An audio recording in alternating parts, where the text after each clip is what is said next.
Medipalli police station పరిధి లిమిట్స్లో ఉన్నాము.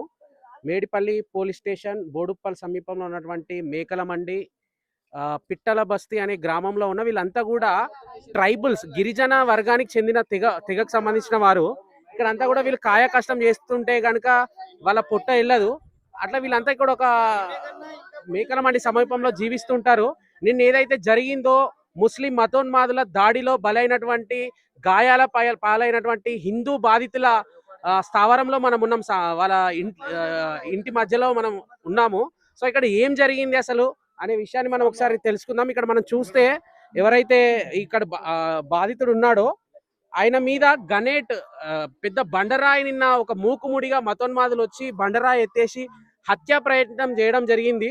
సో ఎంత దారుణం అనేది మనం చూడాల్సిన అంశం ఇది. మనం ఏ దేశంలో ఉన్నామో, తెలంగాణలో ఉన్నామా, భారతదేశంలో ఉన్నామా, పాకిస్తాన్లో ఉన్నామా అనే పరిస్థితి ఇక్కడ ఉన్నది. చెప్పండి అసలు ఏం జరిగింది? హోలీ ఆడుతుంటే వచ్చి కొట్టారు సార్. మొత్తం అంటే ఏం జరిగింది అసలు? బస్సులో ఇప్పుడు వచ్చి ఆడుకుంటుంటే ఆడ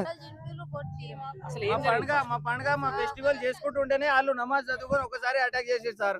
వాళ్ళు లోపల మస్జిద్ లోపలనే ఫస్ట్ ప్లానింగ్ చేసుకున్న బాధ్యత ఇది. దీన్ని 1 వీక్ లో 2 టైం అయినప్పుడు ఫస్ట్ టైము వాళ్ళు మా చేత దెబ్బ తిన్నారు అనేసి వాళ్ళు అట్లా అనుకున్నారు.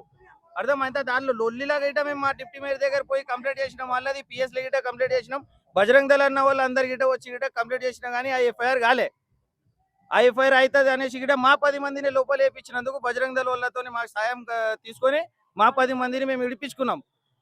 తర్వాత ఇది 2వ వారం ఇది మా ఫెస్టివల్ ఉందనేసి ఇది ప్లానింగ్ చేసి మస్జిద్ లో కూర్చొని ప్లానింగ్ చేసి ఒకటేసారి అటాక్ చేసారు సార్ వీళ్ళ మీద.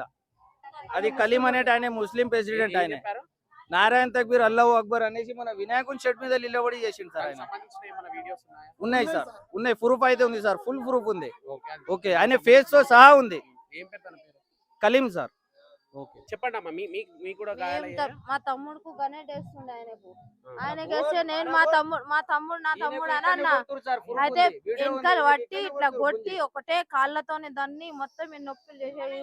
మొత్తం కొట్టిరను, ఈ మొత్తం కొట్టి అందుకే మేమేం చేసినాం, మా పండు అని ఉన్నారు ఆయనకి ఫోన్ చేసినాం, బీజేపీ పండు అని.